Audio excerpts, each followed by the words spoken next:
আসসালামু আলাইকুম সকলকে। আমি আজকে আপনাদের সাথে একটি ভিন্ন ধর্মী রেসিপি শেয়ার করব। সেটা হচ্ছে আমড়া দিয়ে ডিম ভুনা।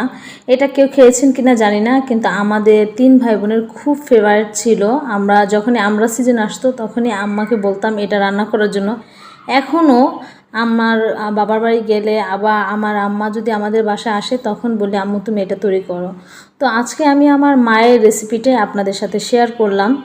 তো প্রথমে আমি নারকেলগুলোকে একটি ব্লেন্ডারে জারের মধ্যে নিয়ে নিয়েছি। এগুলোকে হালকা কুসুম গরম পানি দিয়ে আমি ব্লেন্ড করে নেব। আপনারা চাইলে পাটার মধ্যেও এটাকে বেটে নিতে পারেন।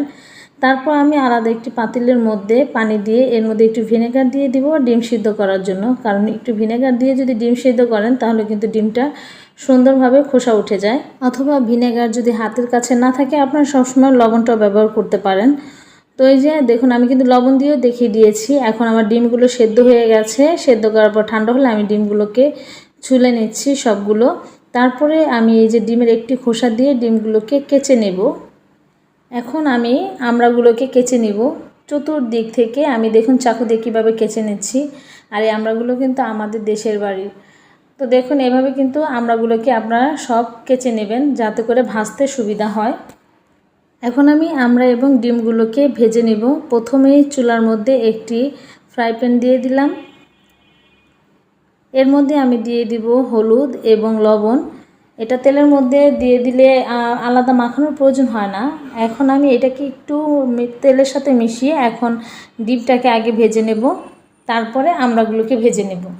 এখন আমি আমড়াগুলোকে ভেজে নিচ্ছি। আর এই যে দেখুন আমড়াগুলো ভাজার সময় কিন্তু উপরে একটু কালো দাগ দেখা যাচ্ছে। এটা কিন্তু রান্নার সময় দাগটা থাকবে না, মনে হয় যে পুড়ে গেছে, আসলে কিন্তু পোড়েনি।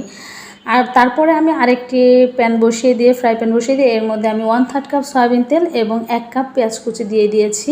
যেহেতু এটা ভুনা একটু পেঁয়াজটা একটু বেশি দিতে হবে। তো পেঁয়াজগুলোকে আমি একটু নেড়ে চেড়ে নিব নরম না হওয়া পর্যন্ত। তারপর পেঁয়াজগুলো নরম হয়ে গেলে এর মধ্যে দিয়ে দিব হলুদ গুঁড়া 1 চা চামচ, মরিচের গুঁড়া দিবেন আপনার স্বাদ অনুযায়ী। এখানে আমি 3-4 চামচ মরিচের গুঁড়া দিয়ে দিয়েছি। আর জিরা গুঁড়া দিয়ে দিলাম 1/2 চা চামচ। এখন আমি এগুলোকে লবণ দিয়ে স্বাদ অনুযায়ী লবণ দিয়ে এটাকে আমি নেড়ে চেড়ে নিব, মশলাটাকে ভালো করে কষিয়ে নিব। তো মশলাটা কষানোর জন্য আমি একটু সামান্য পানি দিয়ে নেব, তাহলে মশলাটা পুড়ে যাওয়ার সম্ভাবনা থাকবে না। এখন মশলাটার মধ্যে দিয়ে দেব 1 চা চামচের একটু কম রসুন বাটা। আমি আদা বাটা ব্যবহার করব না। আর দিয়ে দিব নারকেল যে ব্লেন্ড করে রেখেছিলাম সেই নারকেলের পানিগুলো। এখন এটার মধ্যে দিয়ে দেবো। আমি কিন্তু সাবাটা ফেলে দিয়েছি, চাইলে সাবাটা দিতেও পারেন আপনারা, ওটাও খেতে খারাপ লাগবে না। তো এখন আমি এই যে নারকেলের দুধটা, যে আমি পানি বলেছি আসলে এটা নারকেলের দুধ হবে। তো নারকেলের দুধটা দিয়ে আমি দেখুন মশলাটাকে কিন্তু সুন্দর করে কষিয়ে নিয়েছি। এই যে দেখুন কত সুন্দর লাগছে দেখতে। আমার কিন্তু নারকেলের যে একটা তেল আছে বা আবার এমনিতে যে তেল দিয়েছি এগুলো কিন্তু উঠেছে। আর আমি এখন আমড়াগুলো দিয়ে দিব। আমড়াগুলো দিয়ে একটু কষিয়ে নেব। 2-3 মিনিট কষানোর পরে আমি ডিমগুলো দিয়ে দিয়েছি। এখন ডিমগুলো দিয়ে হালকা নেড়ে চেড়ে একটু কষিয়ে নেব যাতে ডিমগুলো ভেঙে না যায়। এখন ডিম আর আমড়াটা কষানো হয়ে গেলে দিয়ে দেব 1/2 কাপ পানি। এতে কিন্তু বেশি পানি দেওয়ার প্রয়োজন হয় না, আপনার একটু হালকা কুসুম গরম পানি দিলে আরও ভালো, তাতে আরও রান্না হয়ে যাবে। তো আমি এখন 5-6 মিনিটের জন্য ঢাকনা দিয়ে ঢেকে দিলাম। আর দেখুন 6 মিনিট পরে আসার পরে কিন্তু ঝোলটা শুকিয়ে গেছে। এখন আমি একটু কাঁচামরিচ কুচি দিয়ে দিব। এটাতে করে কাঁচামরিচে যে একটা ঘ্রাণ বা ফ্লেভার আছে, সুন্দর একটা ফ্লেভার আসবে। তো কাঁচামরিচটা দিয়ে আমি আর একটু নেড়ে ছেড়ে একটু ঢেকে দিব 2-3 মিনিটের জন্য। 2 মিনিটই যথেষ্ট।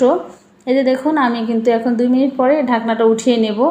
আর দেখুন মশলাটা এবং তরকারিটা দেখতে কতটা সুন্দর হয়েছে, আসলে খেতেও কিন্তু অনেক মজাদার। আমি এখন এটা নামিয়ে আপনাদেরকে পরিবেশন করে দেখাবো।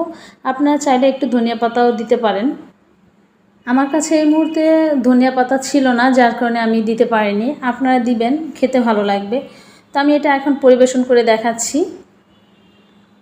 এই যে আমার আজকের মতো তৈরি হয়ে গেছে আমড়া দিয়ে ডিম ভুনা। যদি ভালো লাগে তাহলে অবশ্যই কমেন্ট বক্সে জানাবেন।